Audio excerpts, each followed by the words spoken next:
There are stories that linger in the soul, passed down from generation to generation. Stories of pain, of struggle, of survival. My grandmother would tell me of her childhood in Tennessee, of nights haunted by the fear of men who terrorized black children simply for existing.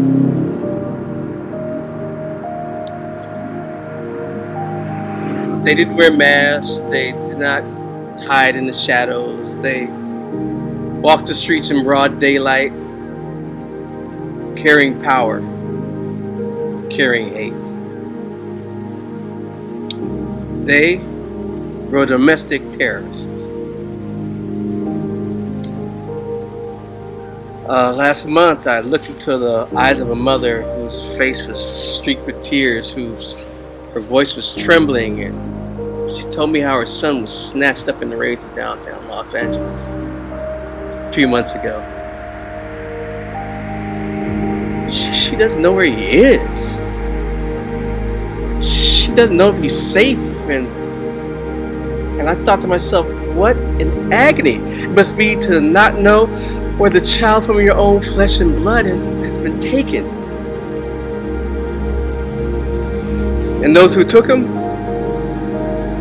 they wore badges, they carried guns, and they operated under the weight of the law. But make no mistake, they are no different from those who terrorized my grandmother. But they, too, are domestic terrorists who strip people of dignity and tear families apart. And all of this suffering, all of this injustice because of one man who has cast a dark shadow upon this nation. A shadow of fear and hate for those who do not look like him. We stand at a crossroad. A nation that once lifted its lamp beside the golden door now casts shadows of fear upon its streets. Give me your tired, your poor, your huddled masses yearning to breathe free. These words, once a promise, now feel hollow. They have been stained, sprayed over, sanded down, erased by indifference and cruelty.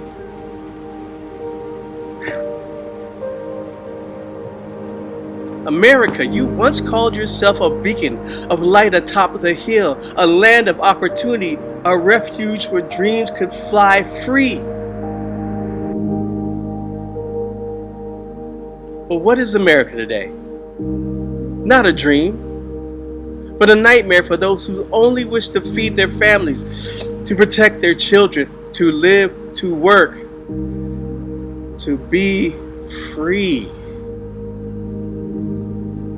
To those who built this nation brick by brick, to our black brothers, our white sisters, our Asian neighbors, and most of all to our Latino family. You are not visitors in this land. You are woven into its soil, its history, its future.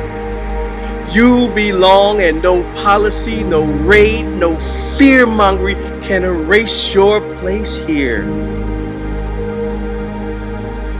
It is inhumane to live in fear, to step into the streets not knowing if you'll return home. No one should fear being torn from their lives simply because they sought dignity. On this day of protest across the nation, we stand here today not in despair but in defiance. We stand for justice, for love, for a future where every human being, regardless of race, creed, or birthplace, is treated with dignity, with respect, with the fundamental rights that belong to us all. We will not be silent. We will not be passive. We will march. We will speak. We will demand the America that was promised. the America that must be. For we are all human beings, and we will rise, we will fight, we will not back down. Justice will not wait, change will not be silent. We will not stop. For we are the many, we are the strong, we are unbreakable. They may try to silence us, but the voices of truth will never be drowned. This is our moment. This is our fight, and we will win. Why? Because we are Americans, and Americans do not bow, do not break, do not turn away from justice.